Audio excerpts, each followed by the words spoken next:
Hello दोस्तों। आज की कहानी है चालाक बुजुर्ग। बचपन में माता पिता अपने बच्चों को ये ज़रूर सिखाते हैं कि हमें किसी भी बुजुर्ग की हमेशा इज्जत करनी चाहिए और उन्हें मान देना चाहिए, क्योंकि उन्होंने हमसे ज़्यादा दुनिया देखी होती है। ये कहानी भी उसी के बारे में है। एक दिन एक ट्रेन में एक बुजुर्ग आदमी सफ़र कर रहा था।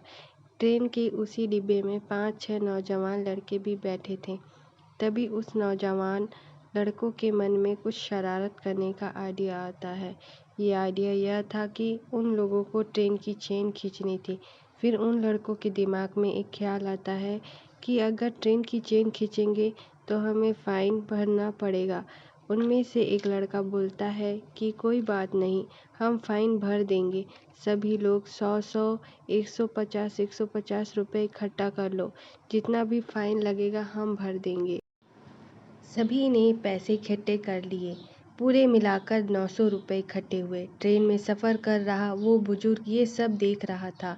फिर उन लड़कों के मन में आता है कि क्यों ना हम कुछ ऐसा करें कि हम चेन भी खींच लें और हमें फ़ाइन भी ना भरना पड़े। उसमें से एक लड़का बोलता है, हाँ मेरे पास एक अच्छा आइडिया है, जिसमें हम चेन भी खींच लेंगे और फ़ाइन भी ना भरना पड़ेगा। बाकी के सभी लोग उससे बड़ी आतुरता के साथ पूछने लगे, जल्दी बताओ ऐसा कौन सा आइडिया है तुम्हारे पास। उस लड़के ने कहा, क्यों ना हम ट्रेन की चेन खींच के उसका आरोप इस बूढ़े पे लगा दे। ऐसा करने से हमारे पैसे भी बच जाएंगे और चेन खींचने का मज़ा भी आएगा। वो बुजुर्ग आदमी ये सब सुन रहा था। उसने इस लड़कों से ये भी कहा कि मुझे क्यों परेशान कर रहे हो, लेकिन ये सभी लड़के बोल रहे थे कि नहीं, हम तो परेशान करेंगे। इतने में एक लड़के ने चेन खींच दी। वो बुजुर्ग आदमी सोच रहा था कि अब तो कुछ हो ही नहीं सकता। वो चुपचाप बैठ गया। कुछ देर में ट्रेन के अधिकारी आए और उन्होंने पूछा कि ये ट्रेन की चेन किसने खींची। उन सभी लड़कों ने कहा कि इस बूढ़े आदमी ने चेन खींची। तभी वह अधिकारी ने उस बुजुर्ग से पूछा कि आपने ट्रेन की चेन क्यों खींची।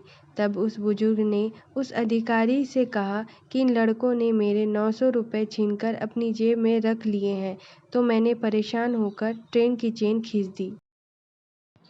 उस अधिकारी ने तुरंत लड़कों की जेब चेक की और उन्हें 900 रुपये मिले, जो कि इस लड़कों ने इकट्ठे किए थे। उन्होंने वो 900 रुपये इस बुजुर्ग को दे दिए और उन सभी को आगे की कार्रवाई करने के लिए पुलिस स्टेशन में बुलाया।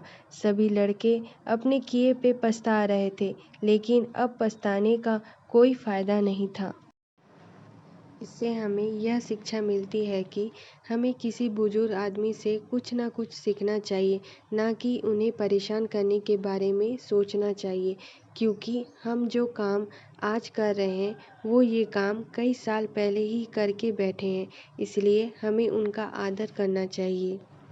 अगर आपको हमारी स्टोरी अच्छी लगी हो तो अपने दोस्तों के साथ भी शेयर कीजिए और कमेंट में ज़रूर बताइए कि कैसी लगी हमारी ये कहानी।